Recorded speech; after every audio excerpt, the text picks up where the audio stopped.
বিহারে নিয়োগ দুর্নীতি মামলায় ডিভিশন বেঞ্চে রাজ্য বিচারপতি বিশ্বজিৎ বসুর সিবিআই অনুসন্ধানের নির্দেশকে চ্যালেঞ্জ জানিয়ে ডিভিশন বেঞ্চে রাজ্য সরকার সিঙ্গেল বেঞ্চের নির্দেশ খারিজের আবেদন জানিয়ে প্রধান বিচারপতি ডিভিশন বেঞ্চে মামলা দায়ের করার অনুমতি প্রধান বিচারপতি ডিভিশন বেঞ্চের আগামী শুক্রবার কলকাতা হাইকোর্টে এই বিষয়ে শুনানির সম্ভাবনা রয়েছে। আমরা বিষয় নিয়ে আরো জানবো, কথা বলবো। অর্ণবংশ নিয়োগী এই মুহূর্তে আমাদের সঙ্গে রয়েছেন আমাদের প্রতিনিধি। অর্ণবংশ, কি বলেছে কোর্ট?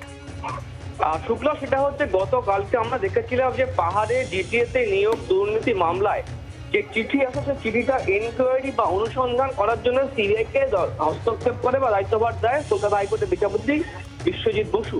সেই মামলাতে আজকে স্কুল অফ এডুকেশন ডিপার্টমেন্ট বা শিক্ষা দপ্তর ডিভিশন বেঞ্চে মামলা করলো এগেইনস্ট দ্য অর্ডার, অর্থাৎ সিবিআই অনুসন্ধানের যে নির্দেশ, সেই নির্দেশের বিরুদ্ধে।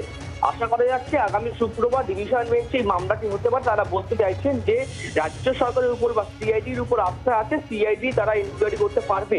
প্রথম অর্ধ তারাও এই চিঠিটা পেয়েছিল, কিন্তু সিআইডিকে তারা ফরওয়ার্ড করে, সিআইডি ইনভেস্টিগেট করছে, সিবিআই ইনকোয়ারি প্রয়োজনীয়তা নেই। এটাই আমরা শুনতে পেরেছি, জানতে পেরেছি পিটিশনের সারমর্ম। তো আগামী শুক্রবার এই মামলাটি ডিভিশন বেঞ্চে শুনানি হতে পারে। নজর থাকবে সেদিকে। ধন্যবাদ অর্ণবংশ।